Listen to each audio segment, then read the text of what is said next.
me because I don't know how to put it on. So, anyway, good morning. This is Panicking Rehab. This is where little morning show. We do some, what's up for today, famous birthdays, news. Try to keep it as not very political. That way, we can all take a break from the panicking of the news today. And this is called Panicking Rehab because we're trying to rehab you from all the crazy news. How about that? All right. So, what's important about uh, April 14th? Okay. Well, let's see. The Titanic.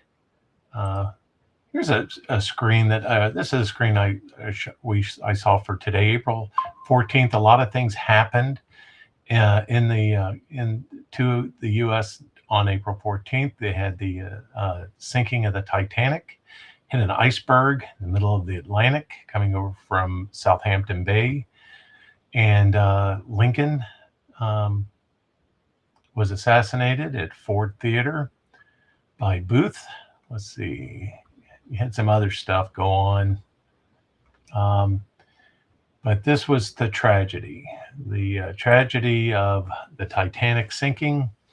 Found out there wasn't enough lifeboats for everybody on the cruise ship, only the important people. So that's the people of money. The men pretty much had to fend for themselves. It was women only, and hence the born of the training, obviously, because some men wore some dresses and got into the lifeboats. For the people traveling third class, well, they were still locked in their floors on the bottom of the ship and not allowed to get out of those levels, those poor devils. So never travel third class is the lesson for today. So on April 14th, a day marked by both tragedy and historic significance, the Titanic, a British passenger liner, collided with an iceberg in North Atlantic Ocean, ultimately sinking in early hours of April 15th, resulting in the loss of over 1,500 lives. What they did was they shot off rockets. They had signal rockets that were seen by other boats, and those boats then had to come to the rescue. But since this day, you've got they have signals on these yachts. They have SOS. They have emergency broadband. They have wireless telephones. They have satellite telephones. So it's amazing, the technology we have that came from this one event probably was invented just to try to help save people. All right. So on this day, I don't have a picture of this, but it was the first Volvo. The OV4 rolled off the assembly line in Gothenburg, Sweden. That was in 1927, and I think that Volvo is still being driven on the car by Mr. Skalinsky, who's an accountant, and he's got over 18 million miles on it. So Volvo, very good car, very good car. Today is also known for the National Dolphin Day and the Pan American Day, highlighting both environmental and cultural awareness. Birthdays. Let's get some crazy birthday photos in here. All right, today's birthday is Leonardo da Vinci, right? Who painted the Mona Lisa, but he also had a bunch of drawings and sketches and bridges. There's a Da Vinci bridge that you can build out of wood, do it in the backyard, do it over a structure, or do it over a stream. It's amazing. You don't need any nails. You just have to assemble it correctly, and the weight, you can put weight on it, and it's so strong. I mean, you could literally, if you do it right, with enough weight on it to keep it, foundation solid, you could drive your car over it. It's amazing what this guy knew about basic mathematics and how to build things. So Leonardo da Vinci. Also, on this day, believe it or not, Abraham Lincoln was born. So today is Abraham Lincoln's birthday, which is weird because it was the same day of his assassination, if you can imagine that. That's what I read last night. But the person who did that, we'll go into it a little bit. But Wilt Booth shot President Lincoln at the Ford Theater in Washington, D.C. He then, after shooting Abraham Lincoln with a single bullet from a single shot gun, he then leaps off the presidential balcony of the theater onto the stage, breaking his leg, and then hobbles off. Okay, so these are artist renderings of the day that the newspapers printed of the assassination. So that's Wilkes Booth leaping from the presidential booth. Okay, so, and this is a recolored photograph of Booth. He was an actor, professional actor, and he was also a spy for the Confederates. But he would act in all the theaters and also pick up information about Northern movements and where supply trains were going, and relay those back to the Confederates. So this is Booth, a recolored portrait of him. But guess what's weird? Today is also his birthday. So you can imagine if the president ever met this guy, Booth, and they started talking about birthdays, and then they realized that they both had the same birth date of April 14th, he probably wouldn't have shot him. They probably would have been buddies. Maybe he would have stopped spying for the Confederates. Who knows? Also on this day, the birthday of a sunglass actor, Tom Cruise. So there is Tom Cruise in his, I think one of his first movies, Risky Business, where he was left in charge of his parents' mansion, which he immediately turned into a brothel for all of his high school mates. So what a nice guy. What a great movie. How to get ahead in America. Also went on become a top flight F-15 pilot. So there you go. Top Gun. Still loving those sunglasses. Tom Cruise. Happy birthday, you crazy guy. Also today's birthday, I don't have a picture of him because I don't really like Bob Dylan. Legendary singer, songwriters, poetic lyrics and influenced music shaped modern folk and rock music. I don't know about rock music, but I sure know those hippies liked him. So there you go. If you had some weed, tea, and some acid, you probably listened to Bob Dylan. How about that? Also today's birthday is Adelaide. So she's only known as Adelaide, British singer, songwriter known for her powerful vocals, emotional ballads, including hits like Hello and Rolling in the Deep. So there you go. Also, happy birthday to Julia Roberts. I love Julia Roberts. So she invested in a Georgia town. She bought the whole town. So she owns a town in Georgia. And it's not Fulton County because we know, hey, the DNC owns Fulton County. But that's my only political speech today. No, this is Julie Roberts owns a little town in Georgia, so that's kind of cute. Also today's birthday, everybody's favorite, Loretta Lynn. So there is a coal miner's daughter, and that's Loretta Lynn, and she was famous. She was famous for her country music, her folk music, and really grassroots. A poor little girl from the coal mines can really hit it big, and that's Loretta Lynn. What an entertainer. Okay, today's birthday, the late Pete Rose, American former professional baseball player and manager, recognized for his recordings and breaking career in Major League Baseball. All right, so weird news. We're going to go on to some weird news today. The Sahara, look at this. This is crazy. So this was in Greece. So the Sahara Desert Storm turns Greek sky red as winds and flooding leaves one dead.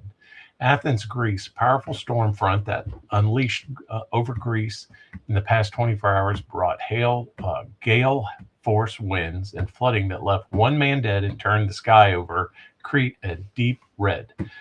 The sky's surreal red hues were reminiscent of apocalypse seen over Crete, where the storm that hit the island with gale force winds combined with Sahara dust storm. On the mainland, Greek media reports that a 55-year-old man died after becoming trapped under a car as he was swept by surging waters in the town of Mikra, some 25 kilometers, 16 miles, northeast of the Greek capital of Athens. The fire department officials told state radio that the fire engines responded to some 500 calls for assistance, including cutting felled trees, pumping water out of flooded homes, and rescuing 33 people trapped by high flood waters. Power was down in various suburbs of Athens, while traffic became snarled in the city center from downed trees, and cars stalled as the result of high water. On the other islands, streets turned into small rivers, while storm seas compounded the heavy rains on coastal area. On the islands of Paros, vehicles were swept away while a small bridge collapsed. The island's mayor said schools were closed on Thursday. So there you go. That's kind of crazy. That was in Greece. Now this is nuts. I don't know if I have, if I got a picture of this or not. Let's see. If I have this lady, maybe I got it. I don't know. I guess I don't. Anyway, yeah, this was sad. This is the jury. It takes a few years. It takes a few years to try a person. So unlike what we talked about in earlier episodes, on Good Friday, how that was like a 6-hour ordeal. You get tried in 3 to 6 hours and then you're crucified. But other cases, especially murder cases, take years to process. So Erwin Patterson hosted a little tea party for of her estranged relatives, her husband's relatives, for lunch. One day, summer day in July 2023, 3 of them died of cap mushroom poisoning, and the jury found her guilty of murder after a 9-week trial years after the event. So that's amazing. I mean, it's so sad that this wife of a husband murdered all of his relatives, or 3 of his relatives, by poisoning them to death with poisonous mushrooms served at a tea. Real nice, huh? Wow. I bet she gets lots of. Well, anyway, she's in jail for the rest of her life. She got life in prison. Found her guilty. How about that? Authorities say a babysitter checked under the bed for monsters and they found somebody. So in Kansas, authorities said a babysitter went to refute a kid's claim that she was babysitting of a monster under the bed and came face to face with a male suspect who was hiding under there. Police later arrested the 27-year-old man. So can you imagine you're babysitting? You're just, babysitting little Bobby and Susie in Kansas. And little Susie says, hey, there's a monster under my bed. And you're like, Susie, eat your hamburger, have your fries. Don't worry about it. We'll go up and look later, but there's no monsters under your bed. Then they go up there and she looks under the bed telling Susie no monster. And then there's this 27-year-old guy hiding under her bed.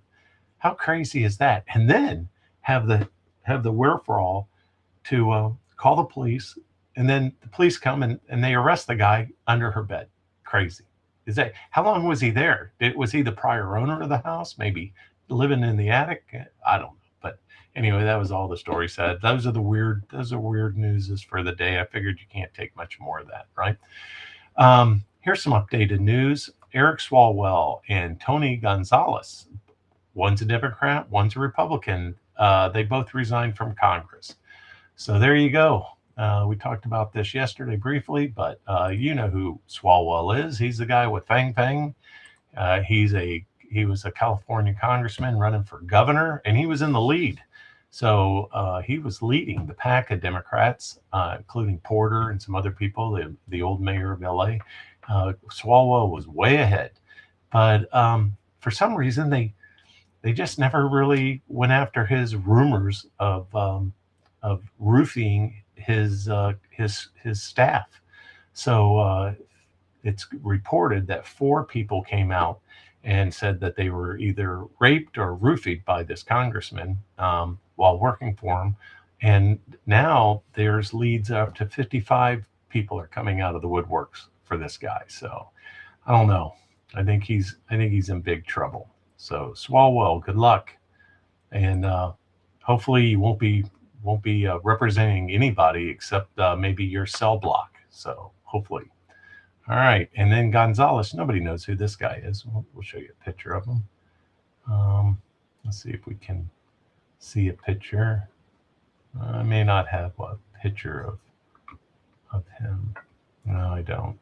All right. Well, anyway, Tony Gonzalez, he also announced his resignation, admitting to an affair with a former staffer who later died by suicide, acknowledged calls for accountability from within Congress. So let's see. He gets caught, right, by a suicide note by a former staffer. And so he has to resign, but now he's going to call out all of Congress. It seems like everybody knew that Eric Swalwell was a maniac, because now the news reporters are coming out saying, yeah, they've known this for years, and a lot of his coworkers have known about it. Why didn't they say anything about it? So I don't know. Well, that's our short version today. Usually we go about an hour, but James is going to a doctor's appointment, and usually he's one of the best that can just kind of go back and forth with me on these stories. It was real sad about the Titanic, we hate to see that. And Booth, without being an assassin, he definitely could have been, a national high jumper or something. I mean, this guy could leap, right? So, and he also had the same birth date as the president that he shot. So, I mean, it's like, try to think outside the box a little bit. Oh, here's an update. I got a new update on Iran. There's 70 mediators, the 70 negotiators that left because the United States refused to move on the status of, we're not going to allow you to have any nuclear weapons or any enriched uranium. And they left Islamabad during the negotiations this weekend. So Trump closed all the ports of Iran. There's no oil going out of Iran. They're losing about, $500 million a day. 115 empty tankers are headed to the Gulf of America to fill up on American oil from Houston. And all of a sudden, Iran, they've just realized something. They don't have anything to negotiate with. So they called, President Trump said this morning that Iran's been calling him, wanting to come back to negotiations. Funny how fast that is.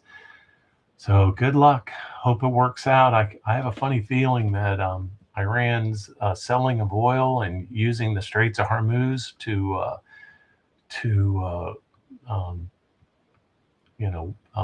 create havoc for everybody, as days are numbered. So good luck with that. All right.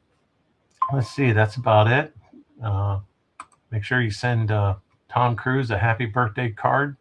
Oh, did I tell you about this? Have you heard about this? Hunter Biden. You remember Hunter Biden, Joe Biden's son?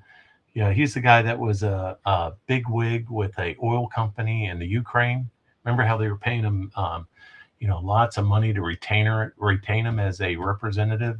And of course, maybe it was reported he wasn't a foreign representative. He didn't have his foreign representative, but he worked for this oil gas company in Ukraine while Joe was a big senator, vice president, I guess. And making all kind of money and, just partying in Vegas. Here's a couple of videos of him partying in Vegas. And anyway, he owes, he had to go to trial for tax evasion and some other things. And so he owes like $17 million. So he fled the country. So he left, took off. And we were researching who's the person that owes the most money? I mean, who's the guy that is defaulted and owes the most money? And we found out it was this guy. This guy owes $4.9 billion. All right. Can you imagine? Can you imagine getting a bill in the mail, and they said, "Sorry, sir, you lost your case. You owe $4.9 billion. Fork it over." So there you go. So, hey, you're off the hook. Once again, you're not a record breaker. He's a record breaker. So that's the guy that owes the most money right there. $4.9 billion. How about that? Could be, hey, I'll tell you what, though. Governor Walz, he might be on the hook for $9 billion. So you never know. Walz might beat this guy out. All right, well, you guys have a good day. Remember, don't take news too seriously. This is Panic and Rehab, and your session, I almost got you to half hour. We'll only bill you for 15 minutes, though, okay?